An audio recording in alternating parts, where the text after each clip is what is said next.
नमस्कार, मैं हूं गौरव अग्रवाल और Hillary versus Trump India impact इस वक्त की हमारी बिग स्टोरी बिग डिबेट, जिस पर हम तमाम एक्सपर्ट से बात करेंगे। लेकिन उससे पहले एक बड़ी खबर आ रही है, वो हम आपको बता दें।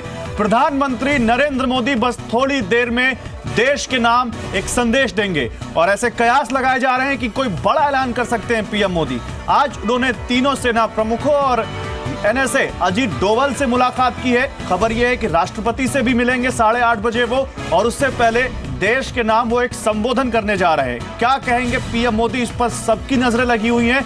और सवाल यह है कि अचानक ऐसा क्या हुआ जो पीएम मोदी को देश के सेना प्रमुखों से मिलना पड़ा, राष्ट्रीय सुरक्षा सलाहकार से मिलना पड़ा और राष्ट्रपति से मिलने जा रहे हैं पीएम मोदी। आज बड़ी खबर यह है कि प्रधानमंत्री नरेंद्र मोदी देश के नाम एक संबोधन करने जा रहे हैं। 8:30 बजे राष्ट्रपति से भी मिलेंगे पीएम, लेकिन उससे पहले अभी बस थोड़ी देर में प्रधानमंत्री नरेंद्र मोदी देश के नाम एक संबोधन देंगे और उसमें कोई बड़ा ऐलान हो सकता है। ये कयास लगा जा रहे हैं, अभी कुछ नहीं मालूम कि पीएम मोदी क्या कहेंगे, क्या कह सकते हैं, लेकिन कयास ये लगाए जा रहे हैं कि सुरक्षा से जुड़ा कोई ऐलान हो सकता है, क्योंकि आज उन्होंने देश के तीनों सेनाओं के प्रमुखों से मुलाकात की है। इस मीटिंग में राष्ट्रीय सुरक्षा सलाहकार अजीत डोवल भी मौजूद थे और अब खबर यह है कि रात 8:30 बजे राष्ट्रपति से भी मिलेंगे पीएम। बस थोड़ी देर में वो ऐलान जैसे ही आएगा, जैसे ही वो राष्ट्र के नाम संदेश देंगे, वो हम आपको तुरंत दिखाएंगे लाइव।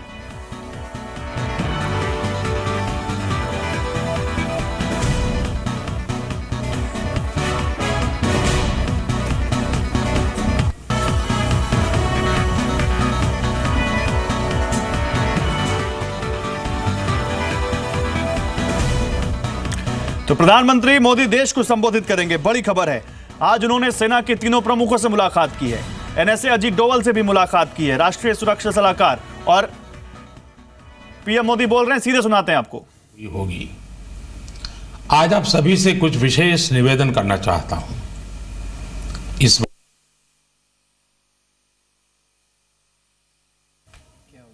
वार्ता में कुछ गंभीर विषय, कुछ महत्वपूर्ण निर्णय आपसे साझा करूंगा।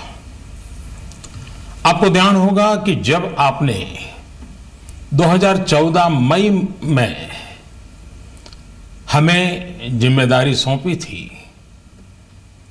तब विश्व की अर्थव्यवस्था में ब्रिक्स के संबंध में यह आम चर्चा थी कि ब्रिक्स में जो आई अक्षर है, जो कि आई अक्षर इंडिया से जुड़ा हुआ है, लोग कहते थे कि ब्रिक्स में जो आई है वो लुढ़क रहा है। लगातार 2 साल के देशव्यापी अकाल के बावजूद भी पिछले 2.5 वर्षों में आप सब 125 करोड़ देशवासियों के सहयोग से आज भारत ने ग्लोबल इकोनॉमी में एक ब्राइट स्पॉट अर्थात चमकता सितारा के रूप में अपनी उपस्थिति दर्ज कराई है। ऐसा नहीं है कि यह दावा हम कर रहे हैं, लेकिन यह आवाज इंटरनेशनल मॉनिटरी फंड IMF और वर्ल्ड बैंक से गूंज रही है। बहनों भाइयों, विकास की इस दौर में हमारा मूल मंत्र रहा है सबका साथ, सबका विकास। यह सरकार गरीबों को समर्पित है और समर्पित रहेगी। गरीबी के खिलाफ हमारी लड़ाई का मुख्य शस्त्र गरीबों का देश की अर्थव्यवस्था एवं संपन्नता में सक्रिय भागीदारी, यानी गरीबों का सशक्तिकरण, गरीबों का एम्पावरमेंट। इस प्रयास की झलक आप लोगों को प्रधानमंत्री जन धन योजना, जन धन से जन सुरक्षा योजना, आर्थिक गतिविधियों के लिए प्रधानमंत्री मुद्रा ऋण योजना, दलित, आदिवासी और महिला उद्यमों के लिए स्टैंड अप इंडिया योजना, गरीबों के घर तक गैस का चूल्हा पहुंचाने के लिए प्रधानमंत्री उज्ज्वला योजना, किसानों की आमदनी सुरक्षित करने के लिए प्रधानमंत्री फसल बीमा योजना और प्रधानमंत्री कृषि सिंचाई योजना, उनको अपने खेतों से ही सही उपज पाने के लिए सॉइल हेल्थ कार्ड योजना और सही उपज का सही दाम पाने के लिए ई नाम अर्थात राष्ट्रीय कृषि बाजार योजना। इन सब में यह साफ नजर आता है कि सरकार गांव, गरीब, किसान को समर्पित है। मेरे प्यारे देशवासियों, पिछले दशकों में हम ये अनुभव कर रहे हैं कि देश में भ्रष्टाचार और काला धन, इन बीमारियों ने अपनी जड़ें जमा ली है और देश से गरीबी हटाने में ये भ्रष्टाचार, ये काला धन, ये गोरखधंधे सबसे बड़ी बाधा है। एक तरफ तो विश्व में हम आर्थिक गति में तेजी से बढ़ने वाले देशों में सबसे आगे हैं, दूसरी तरफ भ्रष्टाचार की ग्लोबल रैंकिंग में 2 साल पहले भारत करीब करीब 100वें। देशों में अनेक कदम उठाए, ढेर सारे कदम उठाने के बावजूद भी अब हम 76वें नंबर पर पहुंच पाए हैं। यह बात को दर्शाता का है कि भ्रष्टाचार और काले धन का जाल कितने व्यापक रूप में देश में बिछा हुआ है। भ्रष्टाचार की बीमारी को कुछ वर्ग विशेष के लोगों ने अपने स्वार्थ के कारण फैला रखा है। गरीबों के हक को नजरअंदाज कर ये खुद फलते फूलते रहे हैं।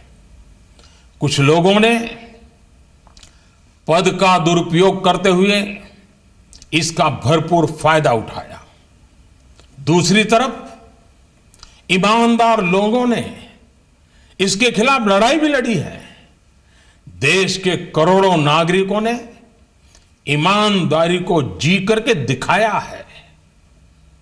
हम प्रायः यह सुनते हैं कि गरीब एक ऑटो ड्राइवर अपनी गाड़ी में छूट गई सोने के आभूषण वाले बैग को उसके असली मालिक को कैसे ढूंढता है और लौटाता है। कई बार हम सुनते हैं कि कोई टैक्सी ड्राइवर यात्रियों का कुछ सामान अगर छूट जाता है, मोबाइल फोन रह जाता है, तो अपने खर्चे से उनको ढूंढने जाता है और पहुंचा देता है। अरे सब्जी बेचने वाला भी, सामान्य दुकानदार भी अगर ग्राहक से गलती से ज्यादा पैसे ले लिए तो उसको भी बुला करके लौटा देता है। मेरे प्यारे देशवासियों, इस बात का यह सबूत है कि हिंदुस्तान का सामान्य से सामान्य नागरिक ईमानदार है। लेकिन मेरे प्यारे देशवासियों, हर देश के विकास के इतिहास में ऐसे क्षण आए हैं जब एक शक्तिशाली और निर्णायक कदम की आवश्यकता महसूस की गई। इस देश ने यह वर्षों से महसूस किया है कि भ्रष्टाचार, काला धन, जाली नोट और आतंकवाद ऐसे नासूर हैं जो देश को विकास की दौड़ में पीछे धकेलती है, देश को, समाज को अंदर ही अंदर खोखला कर देती है। मेरे प्यारे देशवासियों, आतंकवाद की भयानक तो कौन नहीं जानता है। कितने निर्दोष लोगों को मौत के घाट उतार दिया जाता है। लेकिन क्या आपने सोचा है कि इन आतंकियों को पैसा कहां से मुहैया होता है? सीमा पार के हमारे शत्रु जाली नोटों के जरिए, नकली नोटों के जरिए अपना धंधा भारत में चलाते हैं और यह सालों से चल रहा है। अनेक बार 500 और 1000 रुपये की जाली नोटों का कारोबार इसके करने वाले भी पकड़े गए हैं। लाखों करोड़ों की नोट भी जब्त की गई है। बहनों, एक तरफ आतंकवाद और जाली नोटों का जाल देश को तबाह कर रहा है, दूसरी ओर भ्रष्टाचार और काले धन की चुनौती देश के सामने बनी हुई है। संभालने के तुरंत बाद भ्रष्टाचार और काले धन के खिलाफ लड़ाई की शुरुआत करते हुए अनेक प्रभावी कदम उठाए। जैसे काले धन की जांच के लिए सुप्रीम कोर्ट के पूर्व जज की अध्यक्षता में एसआईटी का गठन किया। विदेशों में जमा काले धन के लिए 2015 में मजबूत कानून बनाने का हमने काम किया। काले धन को विदेशों से वापस लाने के लिए विभिन्न देशों के साथ टैक्स समझौतों में हमने परिवर्तन किया, नए समझौते किए। अमेरिका सहित विभिन्न देशों के साथ सूचना आदान प्रदान, इंफॉर्मेशन एक्सचेंज करने का प्रावधान किया। भ्रष्टाचार की बेनामी संपत्ति को रोकने के लिए अगस्त 2016 में एक और मजबूत कानून, इन सारे कानून से एक बहुत बड़े चोर दरवाजे को बंद कर दिया गया। देश में अघोषित आय को पेनल्टी के साथ घोषित करने की योजना में काफी बड़ी मात्रा में अघोषित आय उजागर हुई। मेरे प्यारे देशवासियों, इन सारे प्रयासों से पिछले 2.5 साल में भ्रष्टाचारियों से करीब करीब 1.25 लाख करोड़ रुपया, ये कम रकम नहीं है, 1.25 लाख करोड़ रुपए का काला धन बाहर लाया गया है। ऐसे करोड़ों भारतवासी जिनके रग रग में ईमानदारी दौड़ती है, उनका मानना है कि भ्रष्टाचार, काले धन, बेनामी संपत्ति, जाली नोट और आतंकवाद के खिलाफ निर्णायक लड़ाई होनी चाहिए। कौन ईमानदार नागरिक ऐसा होगा जिसे अफसरों के घर बिस्तर के नीचे से या जगह जगह बोरियों में करोड़ों रुपयों पाने जाने की खबर से पीड़ा न होती हो।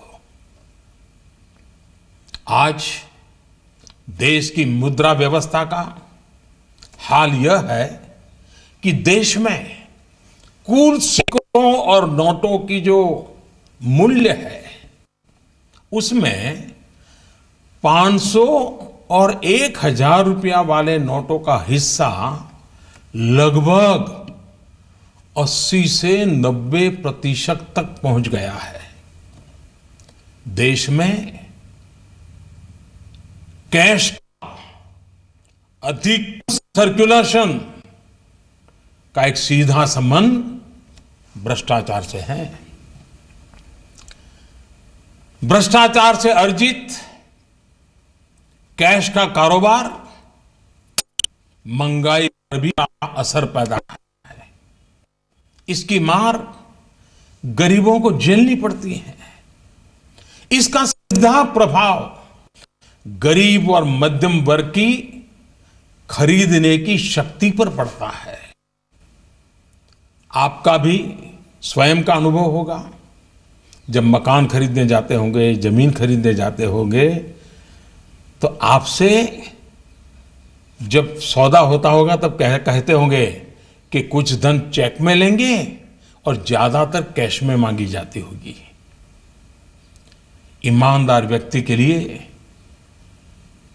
कुछ भी खरीदना, एक मध्यम वर्ग के व्यक्ति को घर भी खरीदना हो तो उसके पास काले धन नहीं है तो मुसीबत हो जाती है। कैश के इस धंधे के कारण मकान, जमीन, उच्च शिक्षा, चिकित्सा, ऐसे अनेक सेवाओं को, उन वस्तुओं को इन कारणों से उनकी मूल्य में कृत्रिम वृद्धि भी होती है, आर्टिफिशियल इंक्रीज होता है। भ्रष्टाचार से जमा किया गया धन हो या काला धन हो, ये दोनों बेनामी हवाला कारोबार को भी बल देते हैं। और हम जानते हैं हवाला का उपयोग आतंकियों ने हथियार की खरीद फरोख्त में भी किया है। चुनावों में काले धन के प्रभाव की चर्चा ये कोई नई बात नहीं है, वर्षों से हो रही है। बहनों और भाइयों, देश को भ्रष्टाचार और काले धन रूपी दिमक से मुक्त कराने के लिए एक और सख्त कदम उठाना जरूरी हो गया है। आज मध्यरात्रि यानी 8 नवंबर 2016 की रात्रि को 12 बजे से वर्तमान में जारी 500 रुपये और 1000 रुपये के करेंसी नोट लीगल टेंडर नहीं रहेंगे, यानी ये मुद्राएं कानूनन अमान्य होगी। 500 और 1000 रुपये की पुरानी नोटों के जरिए लेन देन की व्यवस्था आज मध्यरात्रि से उपलब्ध नहीं होगी। भ्रष्टाचार, काले धन और जाली नोट के कारोबार में लिप्त देश विरोधी और समाज विरोधी तत्वों के पास मौजूद 500 रुपये, 1000 रुपये के पुराने नोट अब केवल कागज के एक टुकड़े के समान रह जाएंगे।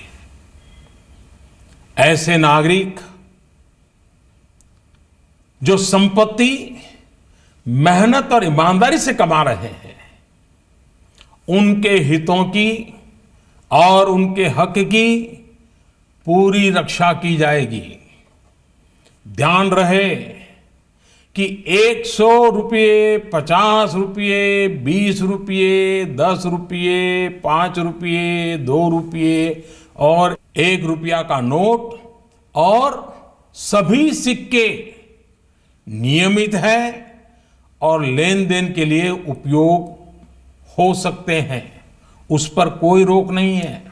हमारे यह कदम देश में भ्रष्टाचार, काला धन एवं जाली नोट के खिलाफ हम जो लड़ाई लड़ रहे हैं, सामान्य नागरिक जो लड़ाई लड़ रहा है, उसको इससे ताकत मिलने वाली है। इन दिनों में देशवासियों को कम से कम तकलीफ का सामना करना पड़े, इसके लिए हमने कुछ व्यवस्था की है। 500 और 1000 रुपये के पुराने नोट 10 नवंबर से लेकर 30 दिसंबर 2016 तक आप अपने बैंक या डाकघर, पोस्ट ऑफिस के खाते में बिना किसी सीमा के जमा करवा सकते हैं। आपके पास लगभग 50 दिनों का समय है, अतः नोट जमा करने के लिए आपको अफरा तफरी करने की कोई आवश्यकता नहीं है। आपकी धनराशि आप ही की रहेगी, आपको कोई चिंता करने की जरूरत नहीं है। 500 रुपये या 1000 रुपये के पुराने नोटों को खाते में डालकर आप अपनी जरूरत के अनुसार फिर से निकाल सकते हैं। केवल शुरू के दिनों में खाते में से धनराशि निकालने पर प्रतिदिन 10,000 रुपया और प्रति सप्ताह 20,000 रुपये की सीमा तय की गई है। ऐसा नए नोटों की उपलब्धता को ध्यान में रखते हुए किया गया है। इस सीमा में आने वाले दिनों में वृद्धि कर दी जाएगी। खाते में जमा करने की सुविधा के साथ साथ एक दूसरी सुविधा भी दी जा रही है। तत्काल आवश्यकता के लिए 500 और 1000 रुपये के पुराने नोटों को नए एवं मान्य नोट के साथ 10 नवंबर से 30 दिसंबर तक आप किसी भी बैंक या प्रमुख और उप डाकघर, हेड पोस्ट ऑफिस और सब पोस्ट ऑफिस के काउंटर से अपना पहचान पत्र जैसे कि आधार कार्ड, मतदाता कार्ड यानी कि voter card, ration card, passport, pan card इत्यादि सबूत के रूप में पेश करके आप नोट बदल सकते हैं। प्रारंभ में 10 नवंबर से 24 नवंबर तक 4,000 रुपया तक के पुराने 500 एवं 1,000 रुपये के नोट बदले जा सकते हैं। 15 दिनों के बाद यानी 25 नवंबर से 4,000 रुपये की सीमा में वृद्धि कर दी जाएगी। ऐसे लोग जो इस समय सीमा के अंदर अर्थात 30 दिसंबर 2016 तक पुराने नोट किसी कारणवश अगर जमा नहीं कर पाए, उनको 500 और 1,000 रुपये के पुराने नोट बदलने का एक आखिरी अवसर भी दिया जाएगा। ऐसे लोग रिजर्व बैंक के निर्धारित ऑफिस में अपनी राशि एक घोषणा पत्र यानी डिक्लेरेशन फॉर्म के साथ 31 मार्च 2017 तक जमा करवा सकते हैं। 9 नवंबर और कुछ स्थानों में 10 नवंबर को भी एटीएम काम नहीं करेंगे। प्रारंभ में एटीएम से प्रति कार्ड प्रतिदिन निकाली जा सकने वाली राशि की सीमा 2,000 रुपया रहेगी। फिर उसे कुछ अवधि के बाद बढ़ाकर 4,000 रुपया कर दिया जाएगा। वैसे तो 500 और 1,000 रुपये के पुराने नोट आज रात्रि 12 बजे से कानूनी तौर पर खत्म हो जाएंगे, परंतु सामान्य जनजीवन की जरूरतों को ध्यान में रखते हुए मानवीय दृष्टिकोण से हमने इस प्रक्रिया में शुरू के 72 घंटों में यानी कि 72 आवर्स मतलब कि 11 नवंबर की रात्रि 12 बजे तक नागरिकों के लिए कुछ विशेष व्यवस्था की है। जैसे 11 नवंबर की रात्रि 12 बजे तक सभी सरकारी अस्पतालों में भुगतान के लिए पुराने 500 या 1,000 रुपये के नोट स्वीकार किए जाएंगे। इससे वैसे परिवार जिनमें कोई बीमार है उन्हें उपचार में कोई बाधा ना आए।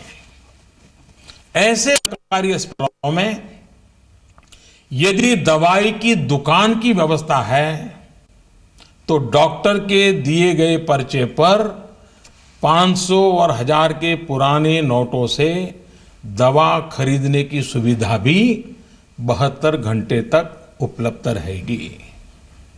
ऐसे ही 11 नवंबर की रात्रि 12 बजे तक रेलवे के टिकट बुकिंग काउंटर, सरकारी बसों के टिकट बुकिंग काउंटर और हवाई अड्डों पर एयरलाइंस के जो टिकट बुकिंग काउंटर पर केवल टिकट खरीदने के लिए पुराने नोट अर्थात 500 और 1000 रुपए के नोट स्वीकार करने की छूट होगी। ऐसा हमने उन परिवारों की जरूरतों को देखते हुए किया है जो इस समय यात्रा कर रहे होंगे। केंद्र अथवा राज्य सरकार द्वारा प्रमाणित कोऑपरेटिव की दिनचर्या की वस्तुओं की दुकान जैसे केंद्रीय भंडार, सफल और दुग्ध विक्रय केंद्र, मिल्क पाउडर, ऐसे स्थानों पर भी 11 नवंबर की रात 12 बजे तक पुराने 500 और 1000 रुपए के नोट स्वीकार करने की छूट होगी। इस दौरान इन संस्थानों को प्रतिदिन अपने स्टॉक और बिक्री की सूचना रजिस्टर में रखनी होगी। सार्वजनिक क्षेत्र पब्लिक सेक्टर के पेट्रोल एवं CNG gas station, retail outlet, जहां पर पेट्रोल, डीजल और सीएनजी गैस की बिक्री के लिए भी 11 नवंबर की रात 12 बजे तक पुराने 500 और 1000 रुपए के नोट स्वीकार करने की छूट होगी। इस दौरान प्रतिदिन अपने स्टॉक और बिक्री की सूचना रजिस्टर में रखनी होगी। शवदाह गृह, श्मशान गृह, क्रेमेटोरियम, ऐसी जगहों पर भी 11 नवंबर की रात 12 बजे तक पुराने 500 और 1000 रुपए के नोट स्वीकार करने की छूट होगी। अंतर्राष्ट्रीय हवाई अड्डों पर विदेश से आ रहे या विदेश को जा रहे लोगों को अगर उनके पास पुराने 500 और 1000 के नोट है तो ऐसे नोटों की 5000 रुपया तक की राशि को नई एवं मान्य करेंसी नोटों से बदलने की सुविधा दी जाएगी। अंतर्राष्ट्रीय पर्यटकों को अंतर्राष्ट्रीय हवाई अड्डों पर विदेशी मुद्रा या 5000 रुपये तक के पुराने नोटों को नई एवं मान्य करेंसी नोटों से बदलने की सुविधा दी जाएगी। इन सारी सुविधाओं के अलावा मैं यह स्पष्ट करना चाहूंगा कि इस पूरी प्रक्रिया में नॉन कैश लेन देन में, यानी चेक से पेमेंट हो, डिमांड ड्राफ्ट से पेमेंट हो, डेबिट या क्रेडिट कार्ड से पेमेंट हो अथवा इलेक्ट्रॉनिक फंड ट्रांसफर में कोई रुकावट नहीं आएगी। ये कारोबार पहले चलता था वैसा ही चालू रहेगा। इन सारे इंतजाम के बावजूद हमारे ईमानदार देशवासियों को अगर तकलीफ का सामना करना पड़ा तो अनुभव यह बताता है कि इस देश का सामान्य नागरिक देश की भलाई के लिए त्याग करने और कठिनाई सहने के लिए कभी भी पीछे नहीं रहता है। जब मैं सुनता हूं कि कोई गरीब विधवा एलपीजी सब्सिडी छोड़ने में आगे आती है, यह त्याग एक रिटायर्ड स्कूल टीचर में भी पाया जाता है जब वो पेंशन से स्वच्छ भारत कोष में अपना योगदान देने को आगे आता है। जब हम ये सुनते हैं कि गरीब आदिवासी मां बकरी बेचकर शौचालय बनाने के लिए पैसे लगा देती है, एक फौजी अपने गांव को स्वच्छ गांव बनाने के लिए 57,000 रुपये का दान देने के लिए आगे आता है।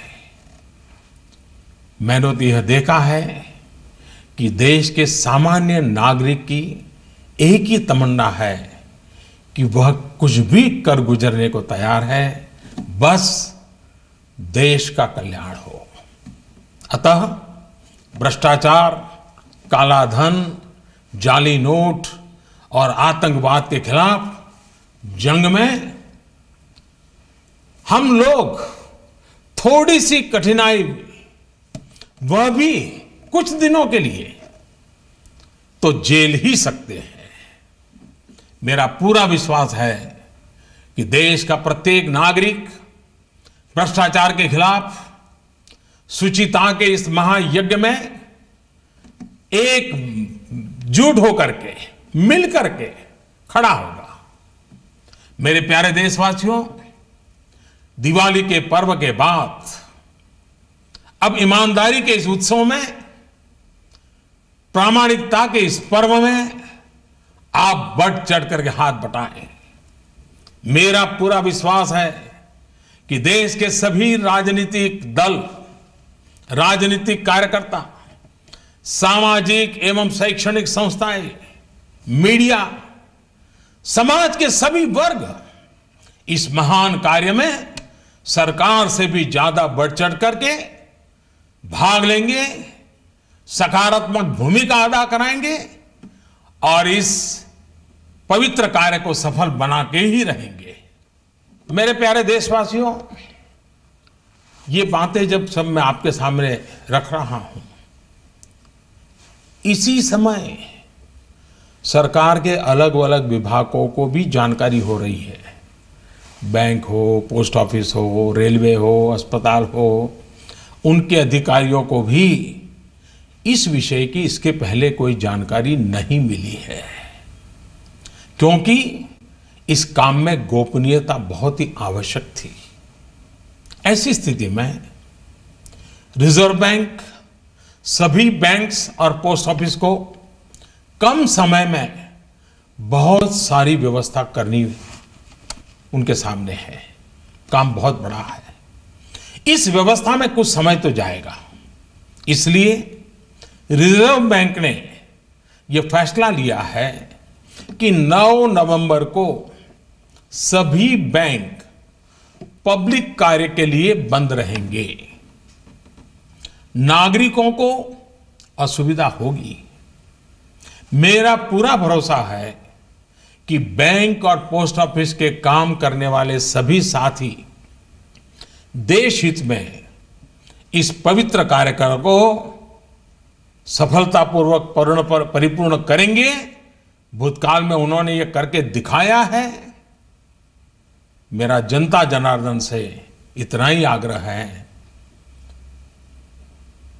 कि सभी नागरिक धैर्य रखते हुए सभी बैंक्स और पोस्ट ऑफिस के अधिकारियों को सहयोग करें।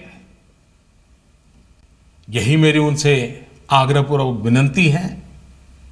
बहनों और भाइयों, समय समय पर मुद्रा व्यवस्था को ध्यान में रखकर रिजर्व बैंक केंद्र सरकार की सहमति से नए अधिक मूल्य के नोटों को सर्कुलेशन में लाता रहा है। 2014 में रिजर्व बैंक ने 5,000 और 10,000 रुपए के करेंसी नोट का प्रस्ताव सरकार को भेजा था, जिसे हमारी सरकार ने विचार विमर्श के बाद अस्वीकार कर दिया था। अब इस पूरी प्रक्रिया में रिजर्व बैंक द्वारा 2,000 रुपये के नए नोट के प्रस्ताव को स्वीकार किया गया है।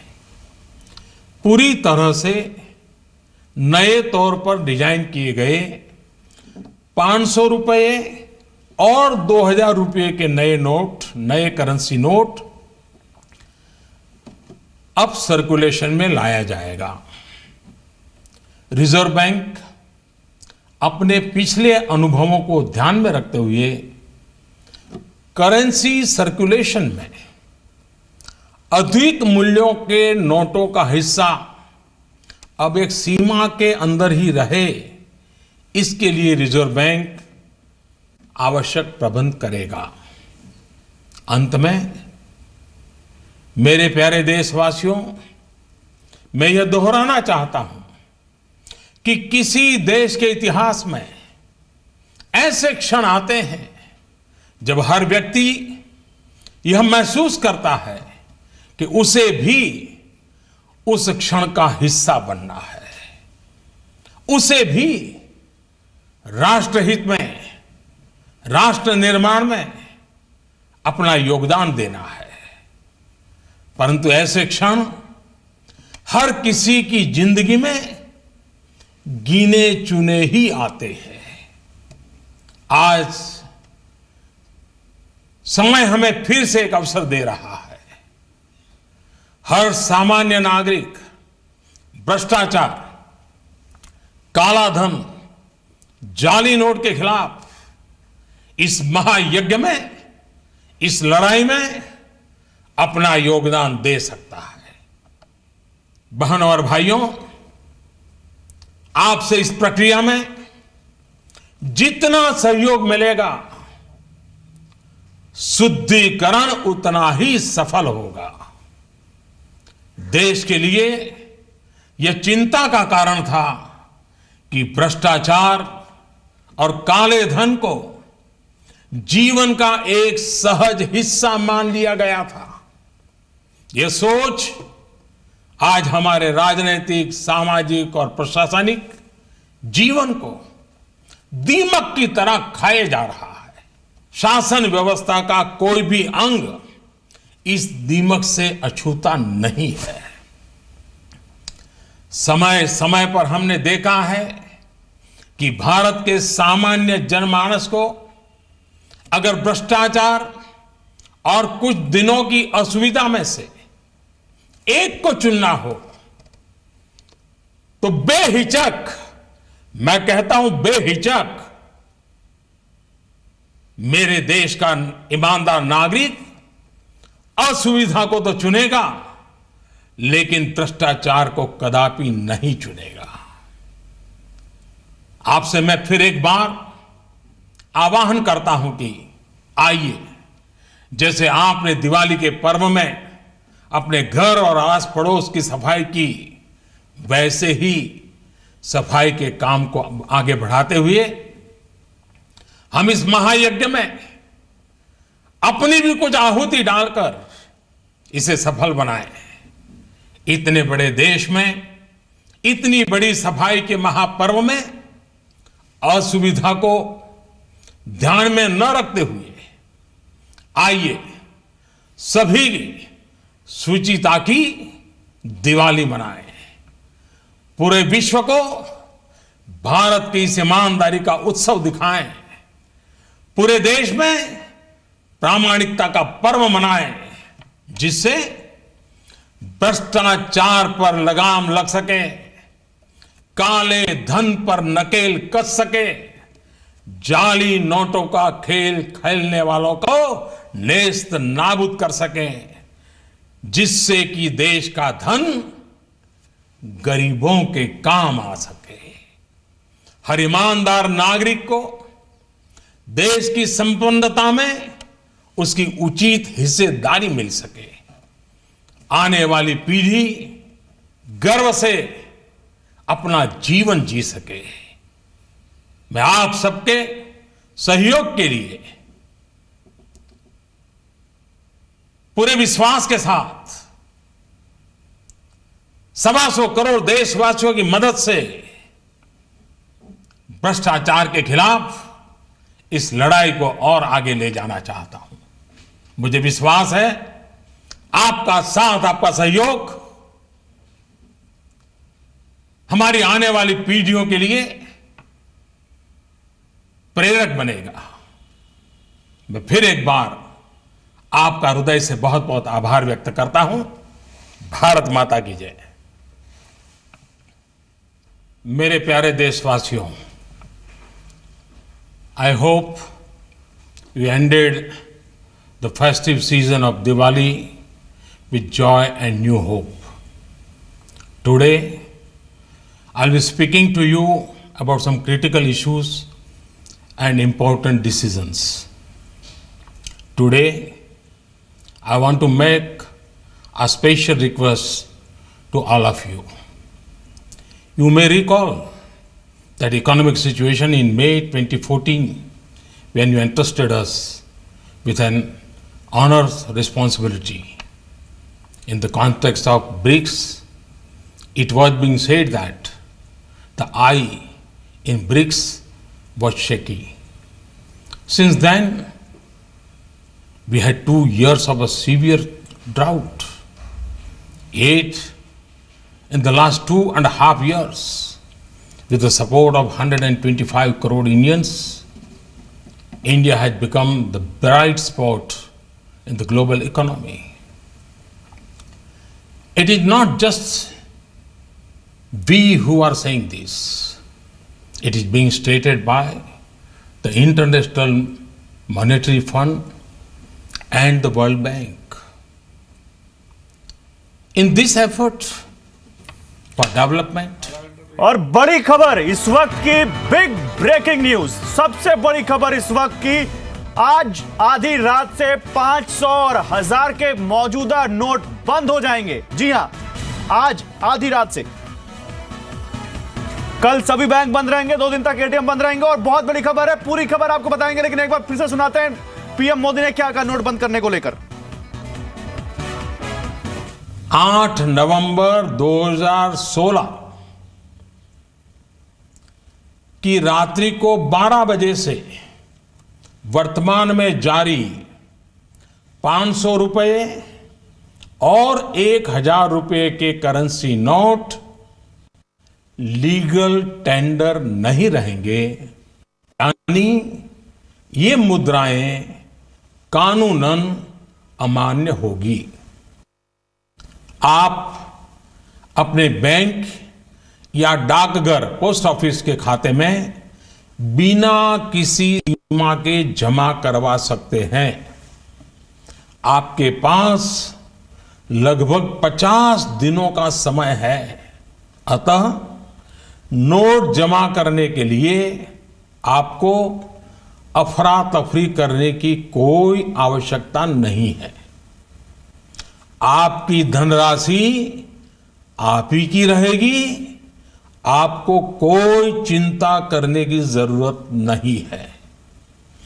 500 रुपये या 1000 रुपये के पुराने नोटों को खाते में डालकर आप अपनी जरूरत के अनुसार फिर से निकाल सकते हैं।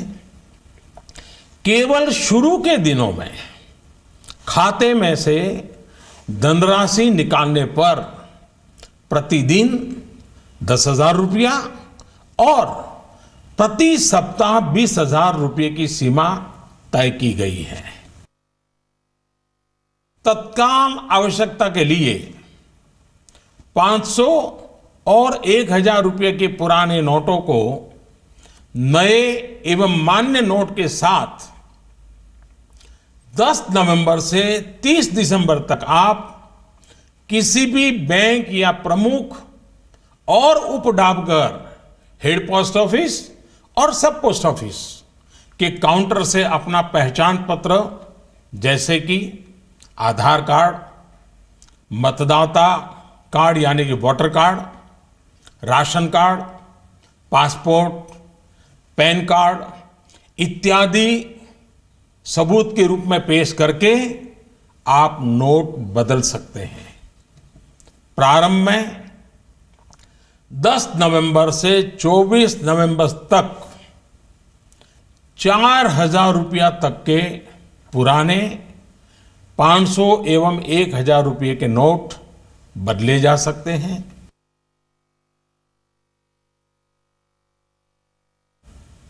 ऐसे लोग जो इस समय सीमा के अंदर अर्थात 30 दिसंबर 2016 तक पुराने नोट किसी कारणवश अगर जमा नहीं कर पाए, उनको 500 और 1000 रुपए के पुराने नोट बदलने का एक आखिरी अवसर भी दिया जाएगा। ऐसे लोग रिजर्व बैंक के निर्धारित ऑफिस में अपनी राशि एक घोषणा पत्र यानी डिक्लेरेशन फॉर्म के साथ 31 मार्च 2017 तक जमा करवा सकते हैं।